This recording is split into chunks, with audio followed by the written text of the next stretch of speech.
On May 27, 2021, Kamloops announced they had discovered 215 anomalies suspected to be unmarked graves. That news shocked the world, and this impromptu memorial was started outside of the former Kamloops Indian Residential School. Visitors from around the world descended upon Kamloops to come pay their respects.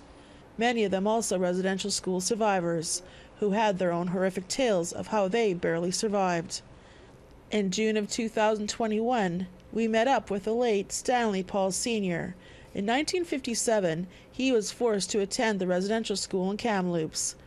For Stanley, he along with thousands of others who were forced to attend these houses of horror, the physical, mental, and sexual abuse they endured has left deep imprints of trauma that has never really healed, despite the years that have gone by. Were you surprised when you heard the news about the discovery here? I knew this long time. I knew this long. I know that way back. I know what it is. Did you think you had maybe some friends that were part of the ones that were found? Yeah, right over here.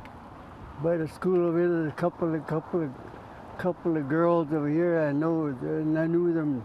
My nieces, my cousins, died over here, and that's where you used to have them apples right over here a long time ago. I remember that.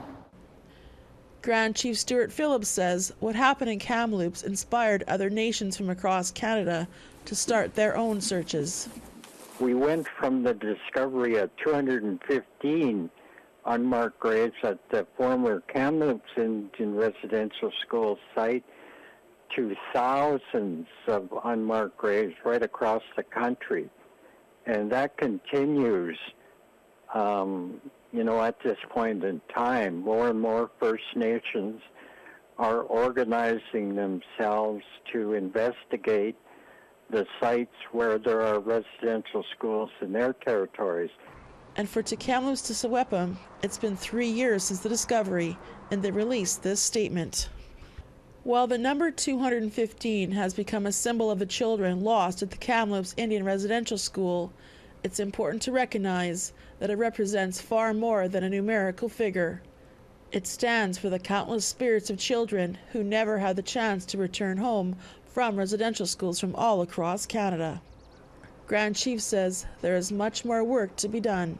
I'm proud of the resilience of our people, that in spite of this horrific genocidal reality, First Nations people across this country are continuing to progress. Kamloops have yet to release further details about when excavation will take place to identify the anomalies discovered. Tina House, APTN National News, Vancouver.